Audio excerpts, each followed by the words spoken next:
Story time about how my best friend waxed off my eyebrow in my sleep, so I cut her hair. So a little background information. I was 14 and in 8th grade, and my best friends and I were having a sleepover. And right before we had went to sleep, we were all talking about this one TikTok trend that was going around. It's like this trend where girls would go and put wax on their boyfriends while they were sleeping and then take it off. Well, I didn't think anything of it, so that night I went to sleep. I should have knew this was gonna happen because I'm always the butt of the joke whenever it comes to our friend group. Like, I'm always the one getting picked on. Like, there was this one thing that my friend Ashley saw online. It was like, if you put white nail polish on your teeth, it would make your teeth whiter. So who did they decide to try it out on? Yup, me. And yes, I could have said no, but these were my best friends. I didn't think that they would intentionally hurt me. Anyway, so like I said, I go to sleep and all of a sudden I wake up in the middle of the night to something very, very, very hot on my face. I open my eyes and all of my friends are standing above me with their flashlights on. So like I said, went to sleep, didn't think anything was gonna happen, and then I wake up and all of them are standing above me with their flashlights on. And then I realized that Ashley has a stick in her hand. Once I realized that there was wax on the other end of the stick, I started screaming. So then Kelsey decides to cover my mouth. She's like, shh, it's not that bad, I promise, like, don't worry. I get up real quick, I run to the bathroom, and there's like this pink transparent wax on my eyebrow. It was about 3 a.m. and we're all sitting there trying to find ways to get this wax off of my fucking eyebrow. Well, then Amber goes, I'm tired of this, grabs it and rips it off my forehead. So I'm crying at this point. Like, I'm in 8th grade, I'm about to have my glow up, and y'all gotta ruin it with taking my eyebrow off. So nobody went to sleep for the rest of the night because they thought that I was gonna do something to them. So I acted all cool. I was like, no, it's fine, I can just draw it on. When in reality, I was going to cut this bitch's hair. So like I said, nobody went to sleep for the rest of the night. I acted like it was okay because I was plotting in my head that I was gonna cut one of their fucking ponytails off. So I go over to their house next week, and every single day that week they were telling me how good my drawn on eyebrow looked. It didn't actually look good, and none of my hairs were growing back. So around 12 o'clock, all of us are ready to go to bed. I'm laying down pretending that I'm sleeping, and they think I'm sleeping, so they're over there talking shit about me on her bed, Ashley's bed. I wasn't sure which one's eyebrow I should rip off because the one ripped off my eyebrow, but then the other one put the wax on my eyebrow. They were like, she's sleeping, I don't think she's gonna do anything. She doesn't even have the balls to do anything. So around 4 in the morning, everybody is dead asleep. I get up, and Ashley had her hair in a ponytail. So that was easy enough. I grabbed a pair of scissors out of my book bag, and I cut her hair off. Am I the a-hole for refusing to pay my parents' rent money? I turned 18 about a month ago. The day after my birthday, my parents sat me down and told me they want me to pay rent while I lived at home. I was a little confused. I have 3 older siblings, and the deal for them was that they could live at home for free while they were studying, even when they were several years older than I am.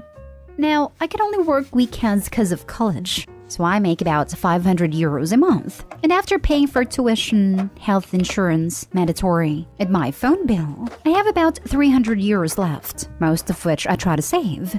So I ask my parents how much they want. 100 a month? Maybe 200. But no. They want me to pay market value to rent a room, which is in the city where I live about 500 euros. Now, I think this is ridiculous for 2 reasons. One, my parents' rent for the entire house is 600 a month. I would have understood asking for 1/3 of that, but for me to pay 84% of that alone seems excessive. And 2, none of my siblings paid rent, even if they were older or had better paying jobs. Not to mention that my parents didn't give me any warning. If I had known beforehand, I'd have looked for a room when college started. I explained that I have to make almost 800 a month just to be able to pay for everything, and even more if I want to save anything for unexpected expenses, /school books, /actually moving out, which would be really hard to do while going to college full-time and commuting back and forth. They just told me to take out some student loans. I told them I'm not okay with paying that much, and that I would look to move out as soon as possible so I wouldn't be a financial burden to them. I think I found a room, cheaper than my parents offered, and will probably move out in a week or 2 if everything goes right. But I haven't to pay this month's rent. Am I the a-hole? Am I the a-hole for not letting my ex have a relationship with his child? I know the title is awful, but I'm trying to be quick and couldn't think how better to phrase it. When I was 18, I was in a relationship that was, in hindsight, full of red flags, the biggest being he was 29. We split after 4 months because he cheated and gave me an STI. Then during treatment for the STI, I found out I was pregnant. I personally am against terminating, so I wanted to keep the baby. I told him and he made it clear he didn't have to be involved. And my father, a lawyer, drafted a contract that we both signed, basically giving up his rights to the child. The whole time he was vehemently against me having the baby and made multiple MySpace videos going on about how I shouldn't be able to keep the baby without his permission, and I was a witch, and so on. Once the contract was signed, I basically never heard from him again until this year. He found out recently that he was infertile, and now he and his wife of 10 years want to build a relationship with my son. He isn't allowed to contact my son without permission, and I have refused. My son adores my husband, and it will devastate him to find out that his real dad didn't want him. Am I the a-hole for not letting my ex have a relationship with his son? All I can think about is the hateful things he said about my son and I before my son was born. And now the only reason he's reached out is that he can't have other children. I don't think I'm the a-hole, but I feel really conflicted. Edited to add, my son is almost 15. He does know that my husband isn't his dad, and we went through therapy for it when we told him at 11. But he very much considers my husband to be his dad and our daughter to be his sister, and hasn't shown any interest in finding out about his biological father. Obviously, if he wants to know, I won't lie to him. But right now, he is happy with his family as it is, and hasn't shown any interest in hearing about my ex. So today's story time all takes place back in 2012. Now, in 2012, I was definitely old enough to not need a babysitter. Everybody in my age group was pretty much old enough to not need to be supervised by a babysitter if their parents weren't home. But my friend, on the other hand, let's just call this friend Jimmy. Jimmy was a little bit of a bad kid, and his parents were going out of town for spring break. Now, you're probably wondering, Austin, why the hell are his parents going out of town for spring break? Like, what are they, 20 years old? Yeah, that's what I thought too. When Jimmy told me his parents were going out of town for spring break, the first thing I said was like, dude, are your parents in their 20s? Like, why the fuck are they going to party for spring break? He's like, dude, they both work at a school, so they get off for spring break, and they're going to celebrate. And I was like, damn, your parents are definitely living shit up. He's like, I know, man, and the worst fucking part is I'm getting a babysitter for the entire week. I was like, so wait, let me hear this straight. You're going to be home all spring break, off school with no parents, but you're gonna have a babysitter? He's like, yeah, dude, don't fucking remind me. I was like, that fucking sucks. He's like, I know, dude. If you want to hang out at all this week, like, please, like, invite me over, because I don't want to be there with her. Like, I don't know who this is. I've never met her before. I don't want a damn babysitter. I'm old enough to be on my own. And while that was true, he was definitely old enough to take care of himself. But like I said just a second ago, Jimmy was a little bit of a shithead. He definitely got into trouble more than the average kid did. And so did I, and I think that's why me and Jimmy were such good friends back in the day. So anyway, fast forward to spring break starting. I was home all week, just playing Xbox, doing what I usually do. Jimmy would hop on Xbox every other day and just be like, dude, I fucking hate this. Like, my babysitter's a psycho. She won't let me leave my house. Like, she's ridiculous. And then I would be like, dude, why don't you come spend the night at my house? He's like, no, dude, you don't understand. I can't go anywhere. Like, if I try to go for a walk, she won't let me leave. If I try to go to another friend's house and ask her if I can go, she'll say no. Like, I can't go anywhere. I was like, can you have friends over there? He's like, I don't know, let me ask her. And he gets up, and he comes back like 5 minutes later, and he's like, yeah, you could come over if you want.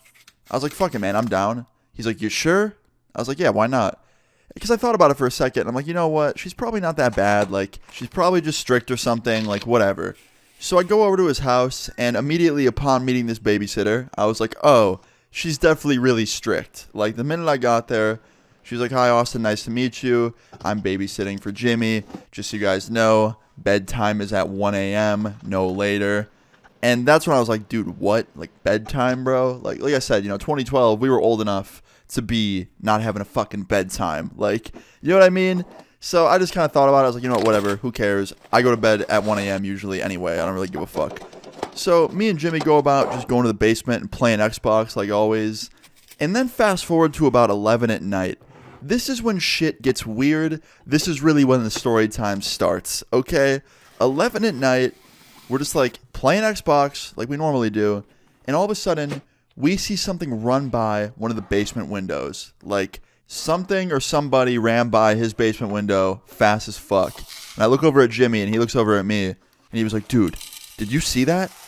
I was like, yeah. He goes, what the fuck was it? I was like, homie, I don't know. He's like, shit, all right, let's go tell the babysitter. And he runs upstairs as fast as he can, yelling her name, and he keeps repeating it. and he can't find her. So I run upstairs, I help him look for her. She's nowhere in the house. We check every room in the entire house, and she's gone. And I'm looking at him, and he's looking at me, and he's like, dude, this is fucked up.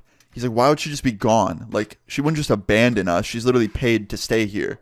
I was like, I don't know, dude. Like, maybe she's, like, running an errand quick. Like, we're old enough to be on our own. She's probably just at the store or something. He's like, nah, dude, this is weird. So he looks outside in the backyard where we saw the running object or person or whatever the hell it was, and he sees a dark figure walking around his backyard holding a weapon, like a giant weapon of some sort. And he immediately runs over to me, grabs me, goes, put your shoes on. We have to go right now. Somebody's in my backyard with something. I was like, what?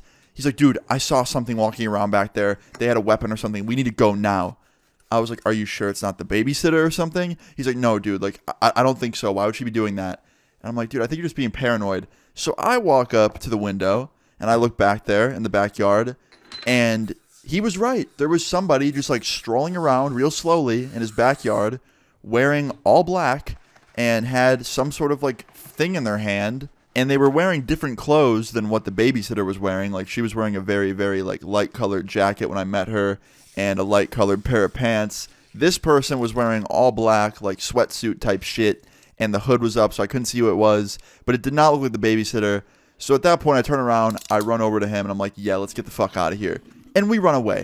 We literally run away from his own house. So we run all the way up his street onto some main road, and at that point, Jimmy grabs his cell phone. He had this, like, really shitty flip phone that his parents gave him for emergencies, and he calls the babysitter's cell phone number, to which she doesn't answer. It goes straight to voicemail, and then he tries to call up his parents, and they don't answer immediately either. And I'm like, dude, call the fucking cops. There was somebody walking around your backyard with a weapon or something. Like, this is for the cops, not your parents. He's like, no, dude, like, I don't want to overreact. I'm like, dude, what do you mean overreact? Like, you just saw someone in your backyard walking around in all dark clothing, hood up, and had some sort of thing in their hand that looked like a weapon. Like, I don't think it would be overreacting if he called the cops. And right as I say that, his phone starts ringing, and it's his parents calling him back. So he answers it, he puts it on speaker. He's like, Mom, Dad, I can't find the babysitter anywhere, and, like, there's some person walking around our backyard wearing all dark clothing, and they had some sort of weapon in their hand.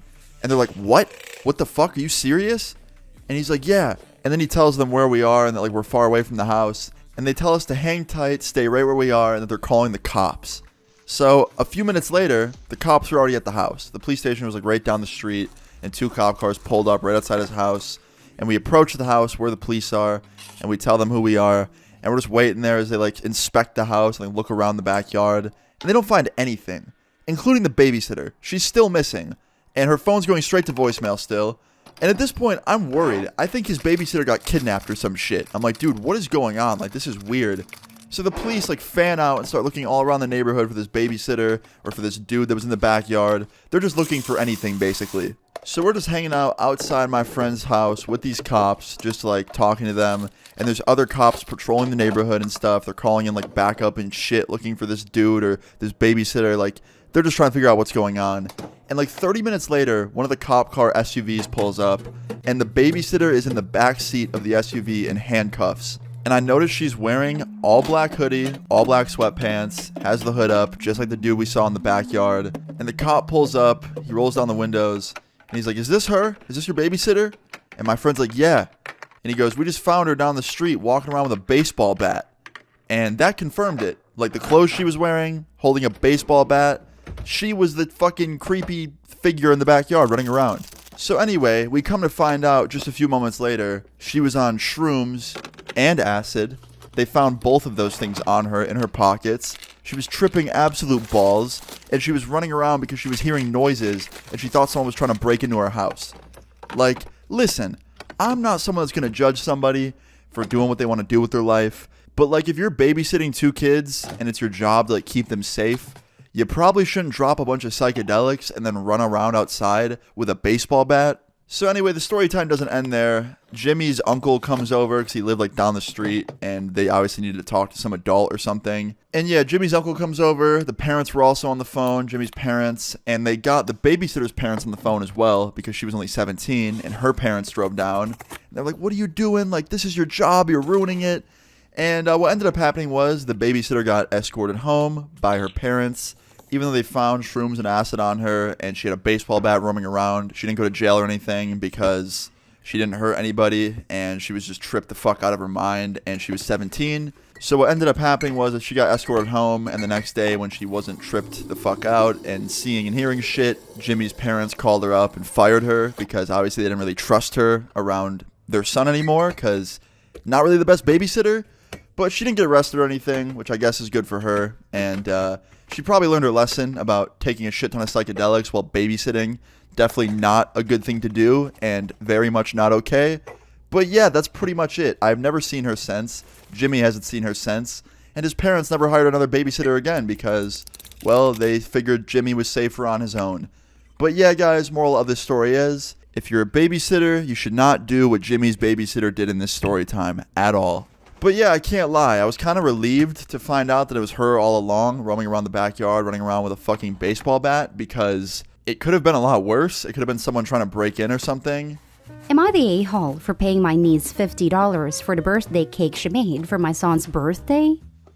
My 16-year-old niece Judy is into bakery. She bakes plenty of sweets and cakes. Due to my brother and his wife's financial situation, Judy got dropped out of cooking academy. She was heartbroken over this, especially because she was on top of her class.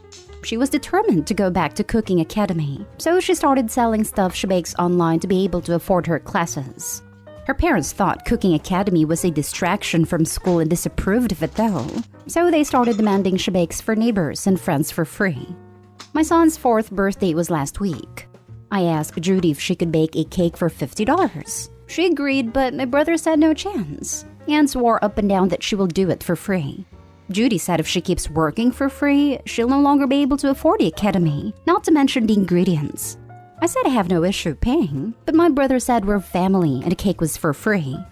This didn't sit right with me, so I went behind my brother and his wife's back and gave Judy the $50 before they left the party. Well, they found out and yelled at Judy for accepting the money.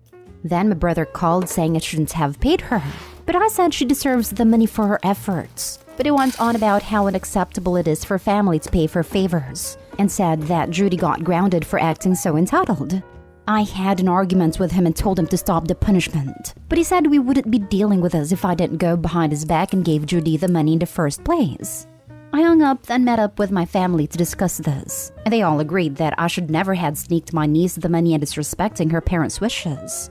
They told me that I don't even get to speak ill of my brother because he was just trying to be generous with me and was being a real family. I don't know. I feel I might be the a-hole for this. Am I the a-hole for telling my mother she will not see her grandchild? I, 33 female, recently found out I am expecting. My husband and I are delighted, and everybody's delighted for us. This will be our first child and my mother's 64 female 3rd grandchild, as sister 31 female has 2 kids. When we announced we were expecting, my mother decided she had to take charge, giving me names, telling me that she should take care of the baby as I wouldn't know what I was doing, etc. Now, I am very low contact with mother. I actually moved away from living in close proximity with her due to my dislike towards her. Without boring you all with detail, my upbringing was not abusive on the physical side. However, I was emotionally drained, and I had such relief the moment I moved out of her house. I won't get into the history, but my sister got everything her way. Could freeload whilst I had to be working from age 16. Pay my own way by giving up 60% of my wage. I had to get a full-time job whilst continuing my education, funding everything myself. I do not resent my sister for this, and we have a fantastic relationship. The rest of my family did not talk to my mother, with my sister the only one who remains in contact. Even then, my sister will consistently complain to me about her, to the stage now where her kids will not be with my mother unsupervised. With my mother, it is her way or no way, and will give you the silent treatment until she gets her way. Even my nephews joke about the way my mother is. The times she reaches out to me, it's when she needs money. As she is my mother, I was previously supporting her. And as it stands, she owes me £47,000 over a 5-year period. My in-laws are moving closer to us for the birth of their first grandchild, and I want them to be super involved. My mother-in-law is more of a mother to me than my own. 2 days ago, a post on Facebook came out which made me react extremely fast. A young girl at her work, care home, had passed an NVQ. My mother posted that she was extremely proud and Stacy's more of a daughter to me than my eldest. I'll admit, I saw red, and I told her until she could accept me for who I am, I will not be speaking to her again. To which she responded that I had been a disappointment all her life, and she asked if the unborn child is even my husband's, as she knows I secretly work in prostitution. I don't. But again, I am not telling her my job title nor how much money I make. I was livid and told her she would never see her grandchild or me again. She's been blowing me up, calling me an a-hole, and having her friends also contact me, claiming how cruel I am and what a horrible thing for a daughter to do. I don't think I'm the a-hole here, but I'm wondering, what do you all think? This story time takes place in my final year of high school. This story time is definitely one of the craziest things that I had happen during high school. So today's story time all takes place, like I said, last year of high school. It was towards the end. It was right before I officially left school to pursue YouTube. And school, things weren't going that good, to be honest. I can't lie. My grades were definitely slipping. I was focusing more on YouTube than I was at school. And a lot of my teachers at this point were kind of fed up with me. They weren't happy that I wasn't trying in class and that I was getting bad grades. But I had this one teacher. Let's just call her Mrs. Smith, okay? Mrs. Smith was my English teacher, and for some reason, she was just so chill about everything. Me and my friends never could understand why Mrs. Smith was so unbelievably chill about everything. Like, you get a bad grade, she'll sit you down and be like, hey, please just try harder. I can work with you. We'll get you a better grade. Or, if you're, sleeping in class, she'll wake you up real gently and just be like, hey, can you please stay awake? Or, even things that are worse. One time my friend got caught skipping class, and she didn't give him a detention or anything. She was just like, hey, don't do it again, please. Mrs. Smith was just so nice. And we always had this theory that she would, come to school high. That was our theory. We're like, there's no way she's this nice. She's got to be high on something. She's just too nice. Now, today's story time is about Mrs. Smith, okay? The story time all starts off as a normal day. I got to high school. I went to my locker, got my things out of my locker, started my day like usual. And fast forward all the way to Miss Smith's class, okay? I walk into her class. I sit down at my table. I'm with my friend. We're just talking. And the bell rings, and everybody's in class except Miss Smith. And I thought that was weird. I was like, why is our teacher late to her own class? That's usually not how this works, It's one thing if the students are late, but usually the teacher isn't late. And I remember my friend looking over at me. He's like, don't worry, she's probably just smoking a J before class. Because like I said earlier, we would always joke and say she was high because of how chill she was. And I started laughing and he laughs and I'm just like, all right, well, you know what? I'm going to go to the bathroom. She's not here to say no, so I'm just going to get up and go to the bathroom. I'll be back in 5 minutes. And my friend's like, fuck it, I'm going to come with you. I was like, okay. So we leave the classroom, we start walking to the bathroom. And at this point, we weren't really going to the bathroom because we had to. We were just bored. Our teacher wasn't in class. And we found it to be the perfect opportunity to kind of skip some class. We weren't going to skip the whole class, obviously, but just a little bit at the beginning, kill some time.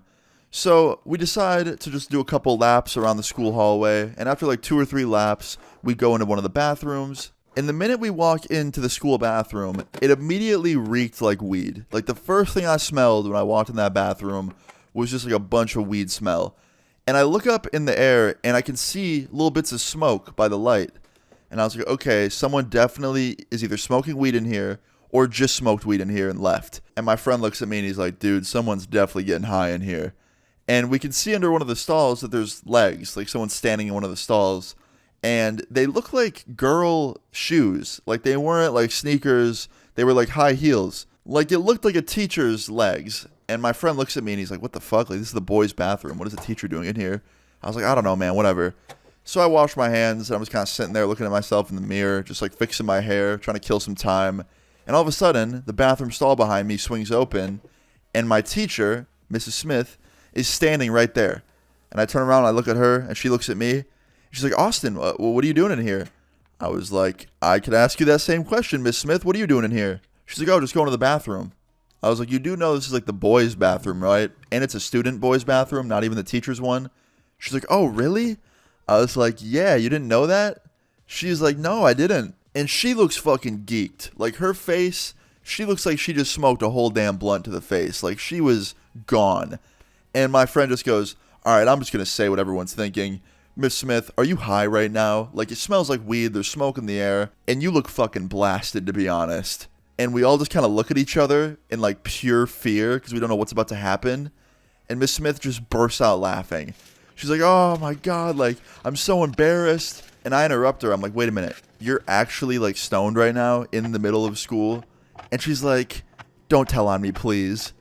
I was like, Miss Smith, I'm not going to tell on you. But like, holy shit. We've been joking about you getting high for like a year now. And it's true. We thought it was like a joke, but you really do be getting high. That's how you're so chill. And once again, she just laughs. And she reaches into her pocket and she pulls out one of these little vaporizer things. And I was like, wow. And she's like, yeah, please don't tell anyone. I was like, you don't got to worry about us telling anybody, but like, be careful because there's definitely some people in our class that would probably narc on you. And she was like, oh yeah, don't worry. Like, I'll be careful. And I was like, you know you have a class right now, right? Like, you have art class.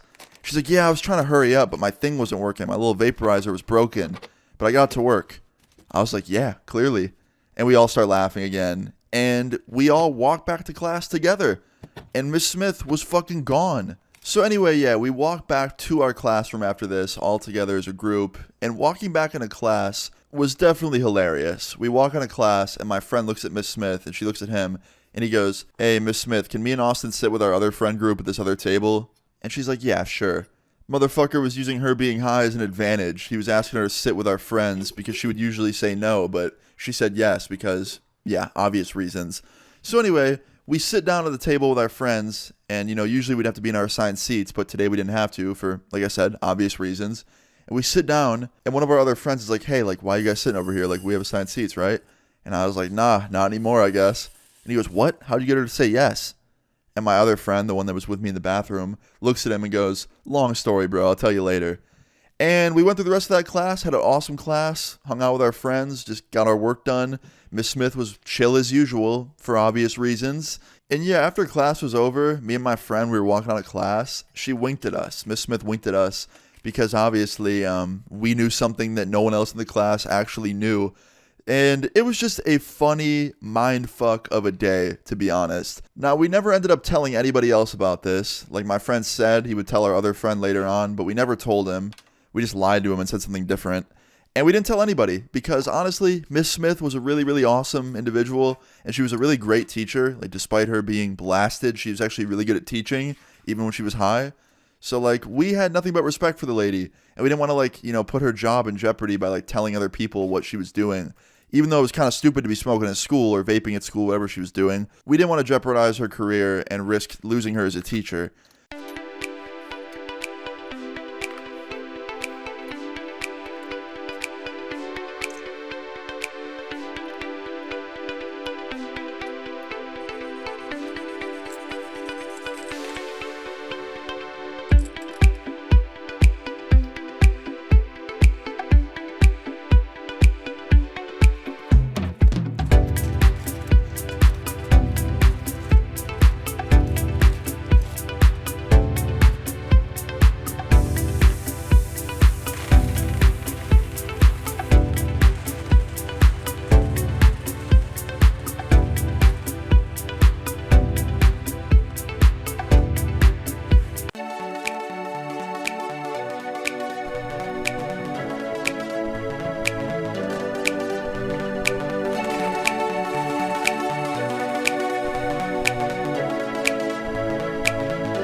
Hi guys, thank you for watching. I love you guys so much. Please like and subscribe to see more great videos. See you again.